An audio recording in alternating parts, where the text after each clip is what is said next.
ઉર્જા રાજ્ય મંત્રી શ્રી કૌશિકભાઈ વેકરિયા પરબધામ ખાતે અષાઢી બીજના મહોત્સવમાં સહભાગી બન્યા। પરબધામ મંદિરે દેવીદાસ બાપુ, અમરમાં સહિતના સંતોની સમાધિ સ્થાનોએ ભાવપૂર્વક દર્શન કર્યા, મહાઆરતીમાં પણ જોડાયા। ઉર્જા રાજ્ય મંત્રીશ્રીએ સેવાધર્મ માટે જાણીતા પરબધામ ખાતે ભોજન સેવા આપી ભાવિકોને ભોજન પીરસ્યું। રાજ્ય મંત્રીશ્રીએ સ્વયંસેવકોનો ઉત્સાહ વધારી તેમની સેવા ભાવનાને પણ બિરદાવી સ્વયંસેવકો સાથે સેવા કાર્યમાં પણ જોડાયા। જૂનાગઢ ભક્તિ અને સેવાની આગવી પરંપરા અને ઇતિહાસ ધરાવતા પરબધામ ખાતે અષાઢી બીજના મહોત્સવમાં ઉર્જા રાજ્ય મંત્રી શ્રી કૌશિકભાઈ વેકરિયા સહભાગી બન્યા હતા। રાજ્ય સરકારના શ્રમ અને રોજગાર મંત્રી શ્રી કુંવરજીભાઈ બાવળિયા પરબધામ ખાતે અષાઢી બીજ મહોત્સવમાં સહભાગી બન્યા। જૂનાગઢ રાજ્યના શ્રમ અને રોજગાર મંત્રી શ્રી કુંવરજીભાઈ બાવળિયા આજે પરબધામ ખાતે આયોજિત અષાઢી બીજ મહોત્સવમાં સહભાગી બન્યા હતા। આ ભક્તિમય પ્રસંગે કેબિનેટ મંત્રી શ્રી કુંવરજીભાઈ બાવળિયાએ પરબધામ મંદિર ખાતે સંત શ્રી દેવીદાસ બાપુ, અમરમાં સહિતના સંતોની સમાધિ સ્થાનોએ ભાવપૂર્વક દર્શન કર્યા હતા। રાજ્ય સરકારના કેબિનેટ મંત્રીશ્રીને પરબધામના શ્રી કેતનબાપુએ ભાવભેર આવકારી સ્વાગત સન્માન કર્યું હતું। ઉલ્લેખનીય છે કે પરબધામ માનવસેવા માટે સવિશેષ જાણીતું છે। અહીં અનેક દાયકાઓ પહેલા સંત શ્રી દેવીદાસ બાપુ, અમરમાં સહિતના સંતોએ તત્કાલીન સમયમાં સમાજ દ્વારા બહિષ્કૃત રક્તપિત્તના દર્દીઓની નિસ્વાર્થ ભાવે સેવા શુશ્રૂષા કરી હતી। સાથે જ ભૂખ્યાને ભોજન આપવાની પરંપરા શરૂ કરી હતી, જે આજે પણ પ્રેરણા આપે છે।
સદદેવીદાસ અમર દેવીદાસ સરભંગ આશ્રમ પરબધામ અષાઢી બીજ મહોત્સવ 2026। આ દિવસે અષાઢી બીજના દિવસે માં અમરમાં અને દેવીદાસ બાપુએ ચેતન સમાધિ લીધી। આશરે 400 વર્ષ પહેલાં આ સમાધિ લીધી, ત્યારથી અષાઢી બીજનો મેળો ભરાય છે। આ મેળાની અંદર લાખો, ગણીએ તો 15 થી 20 લાખ શ્રદ્ધાળુઓ આવે છે। બધાની માટે ભજન ભોજનની વ્યવસ્થા કરવામાં આવે છે। અને દેવીદાસ બાપુને અમરમાએ જ્યારે રક્તપિત્તનો રોગ આવ્યો હતો, ત્યારે જે સમાજ માણસોને ફેંકી દેતા જંગલમાં અને દરિયામાં નાખી દેતા, એને અહીંયા લઈ આવી અને એની સેવા ચાકરી કરી, એને ખવડાવવા માટે 12 ગાંવ સુધી જોડી ફેરવતા। અને અત્યારે એ જ પરંપરા અમારી આજની તારીખમાં પણ ચાલુ છે કે અહીંયા કોઈ પણ આવે અતિથિ તો એને જમવાની અને રહેવાની વ્યવસ્થા આ સંસ્થા દ્વારા કરવામાં આવે છે।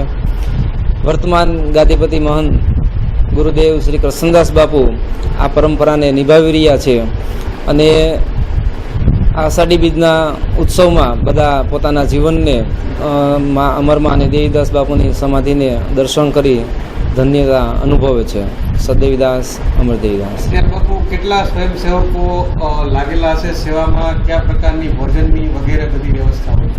અત્યારે 15,000થી વધારે સ્વયંસેવકો અહીંયા સેવામાં લાગે છે। સ્વયંભૂ મેળો છે, દરેક સ્વયંસેવક પોતે જાતે આવી જાય છે અને પોતાની ફરજ નિભાવે છે। અષાઢી બીજની સૌને મારી હૃદયની શુભકામના પાઠવું છું। આજે પરબના પીરના આંગણે જે રીતે ભાવિકોનું ઘોડાપૂર જે રીતે ઉમટી રહ્યું છે, પૂજ્ય બાપુ દ્વારા ખૂબ સુંદર વ્યવસ્થા પણ કરવામાં આવી છે। સદદેવીદાસ અમર દેવીદાસના જે પણ આ લોકો આવતા હોય છે દર્શનાર્થીઓ, એમને ખૂબ મોટા આશીર્વાદ પણ આ સંતો દ્વારા મળતા હોય છે। પણ ખાસ કરીને પરબની જગ્યાના મહંતને અને તમામ સેવકોને હું હૃદયની શુભકામના સાથે એ પણ વિનંતી કરું છું કે સંસ્થા દ્વારા જે વ્યવસ્થા કરવામાં આવી છે એમાં આપણે સૌ સહભાગી પણ બનવા જોઈએ અને ખાસ કરીને જમવા માટેની રહેવા માટેની ખૂબ સુંદર વ્યવસ્થા કરવામાં આવી છે સ્વચ્છતામાં પણ આપણે સૌ લોકો સહભાગી પણ બનવું જોઈએ અને ખાસ કરીને સ્વયંસેવકો સાથે અમને આજે પણ સેવાનો મોકો મળ્યો છે એ બદલ સ્વયંસેવકોનો પણ અમે હૃદયથી આભાર માનીશું અને પરબના પીરના શરણોમાં વંદન કરું છું આશીર્વાદ માગું છું કે તમામ જનતા જનાર્દનને આપના આશીર્વાદ કાયમી માટે મળતા રહે એ પ્રભુના શરણોમાં પ્રાર્થના કરું છું. ગઈકાલે અષાઢી બીજ સમગ્ર વિશ્વમાં ભાવભેર ઉજવાઈ હતી અને દરેક ધાર્મિક સ્થળોમાં ભાવિકોનો સહેલાવ ઉમટી પડ્યો હતો. એ જ રીતે સત્તાધાર ખાતે આવેલ આપા ગીગાની જગ્યામાં પૂજ્ય વિજય બાપુની કાયમી સદાવ્રત ચલાવે છે. ત્યાં પણ આજે લોકો મોટી સંખ્યામાં ઉમટી પડ્યા હતા અને ભોજન પ્રસાદનો લાભ લીધેલ હતો. આ અંગે પત્રકારો સમક્ષ વિજય બાપુએ વધુ માહિતી આપતા જણાવ્યું હતું કે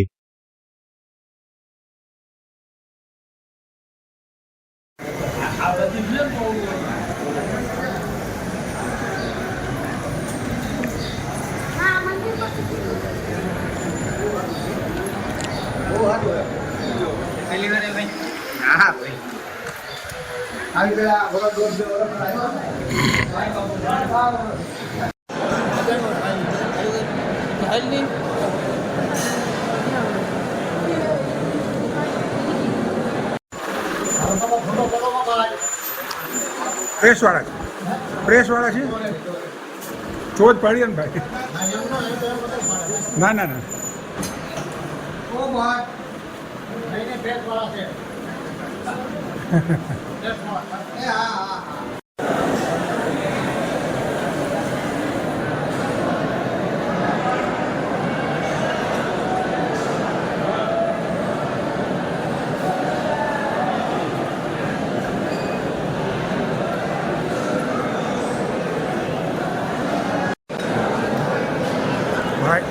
Oi, oi, I'm running it.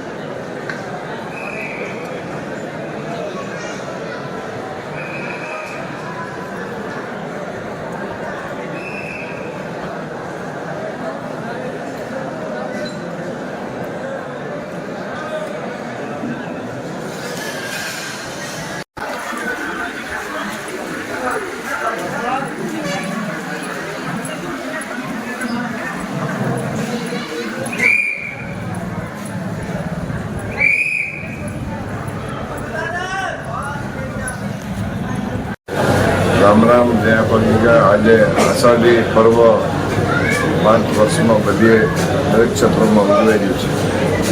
Ashadhi પર્વ એટલે પ્રકૃતિના સીધા દર્શન, સામા વર્ષનો વર્તારો, સનાતનની જાગૃતિ, બધા દેવસ્થાનો ઉપર અને પોતપોતાના ઈષ્ટદેવોના નિશાન એટલે કે ધજાવવાની બદલે ભગવાનને શૃંગાર થાય અને આષાઢી બીજ એટલે કચ્છી ભાઈઓનું આજનું દેશનું નવું વર્ષ છે. બધા કચ્છી ભાઈઓને અને ગુજરાતવાસીઓને જ્યાં જ્યાં સનાતનીય વસે છે બધાને અમારા આષાઢી બીજના ખૂબ શુભેચ્છા અને જય આપો. બસ મેળો ચાલી રહ્યો છે, પરબનો સત્તાધાર આવે છે, સોમનાથથી પબ્લિક આવે છે, જુનાગઢથી પબ્લિક આવે છે. આજ મોટી બીજ છે. બીજનું પર્વ તો બધાના પોતપોતાના ઈષ્ટના દર્શનમાં જતા હોય છે. કાર્યક્રમ તો ચાલુ છે અને મેળાનો મહિમા છે, મેળો બધા માની ગયા છે.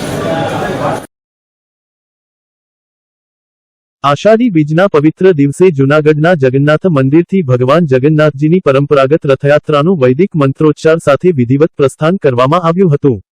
ભગવાન જગન્નાથ, ભાઈ બલભદ્ર અને બહેન સુભદ્રાની મનમોહક શોભાયાત્રાએ સમગ્ર શહેરને ભક્તિમય બનાવી દીધું હતું.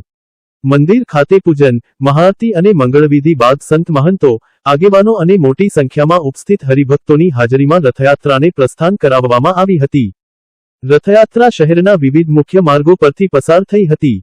માર્ગમાં હજારો ભક્તો ભગવાનના દર્શન માટે આતુરતાથી ઊભા રહ્યા હતા. અનેક સ્થળોએ વેપારીઓ, સામાજિક સંસ્થાઓ અને સેવાભાવી લોકો દ્વારા ભગવાન પર પુષ્પવર્ષા કરી ભવ્ય સ્વાગત કરવામાં આવ્યું હતું. ઠંડા પાણી, શરબત, પ્રસાદ અને મહાપ્રસાદનું વિતરણ કરીને સેવાકાર્ય પણ કરવામાં આવ્યું હતું. ભગવાનના રથના દોરડા ખેંચવા માટે ભક્તોમાં ભારે ઉત્સાહ જોવા મળ્યો હતો. માન્યતા મુજબ ભગવાનના રથના દોરડા ખેંચવાથી પુણ્ય પ્રાપ્ત થાય છે અને જીવનના દુઃખો દૂર થાય છે. તેથી મહિલાઓ, યુવાનો, બાળકો અને વડીલો મોટી સંખ્યામાં ભગવાનના રથને સ્પર્શ કરવા અને દોરડા ખેંચવા ઉમટી પડ્યા હતા.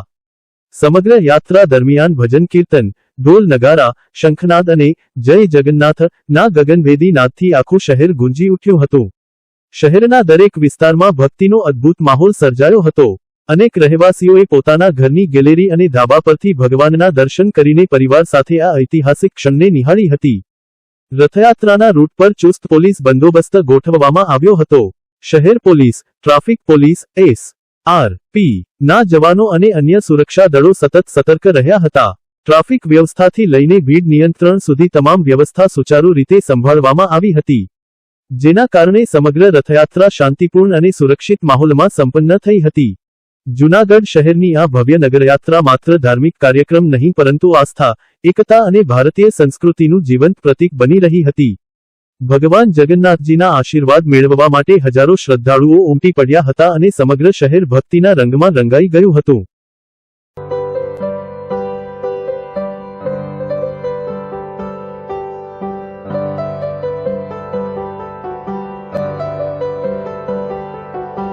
This is a preview file.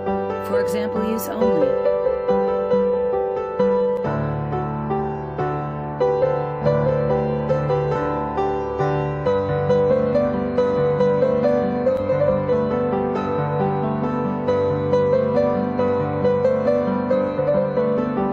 This is a preview file. For example use only.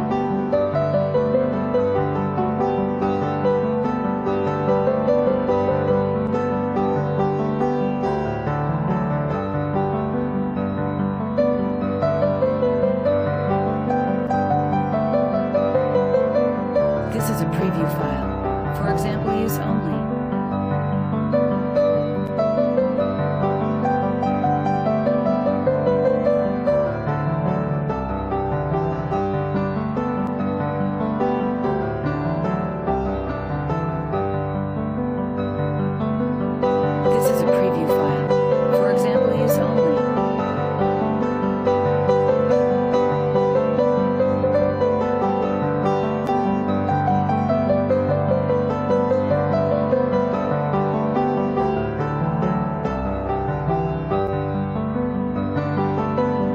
This is a preview file. For example use only.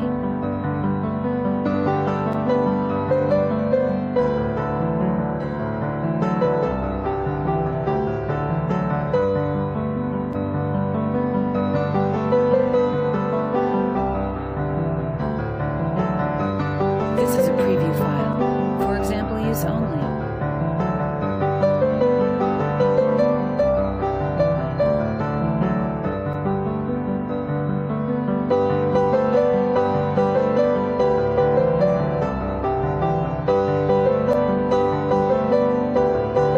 This is a preview file. For example use only.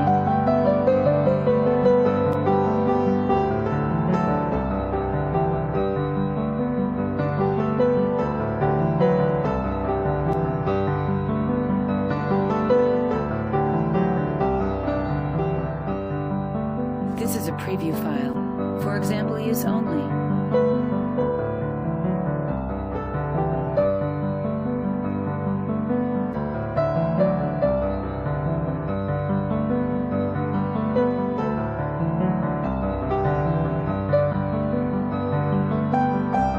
This is a preview file. For example use only.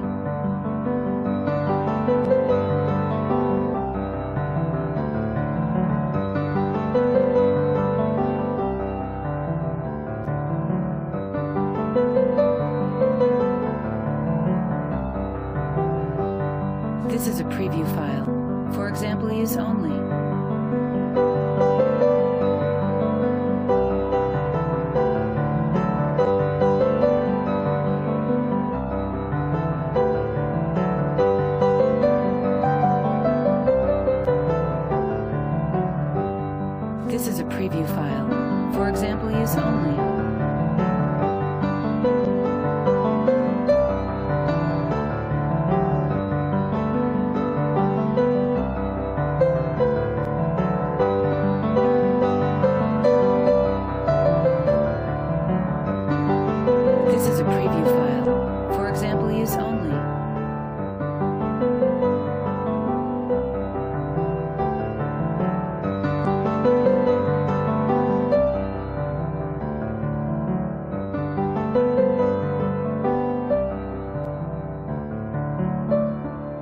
This is a preview file. For example use only.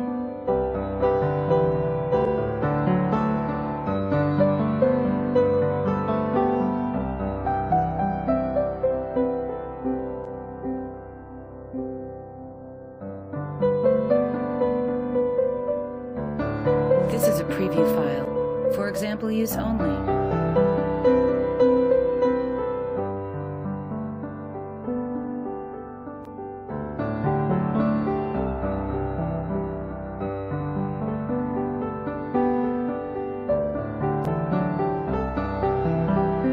This is a preview file. For example use only.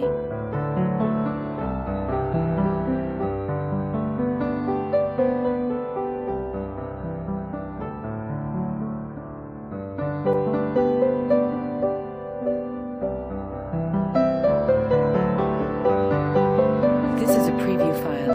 For example use only.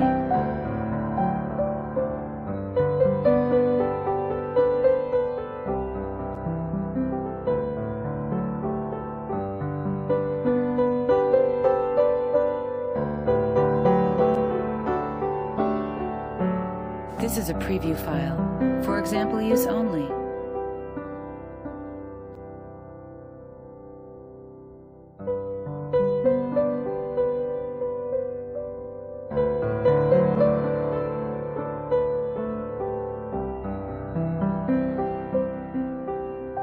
This is a preview file. For example use only.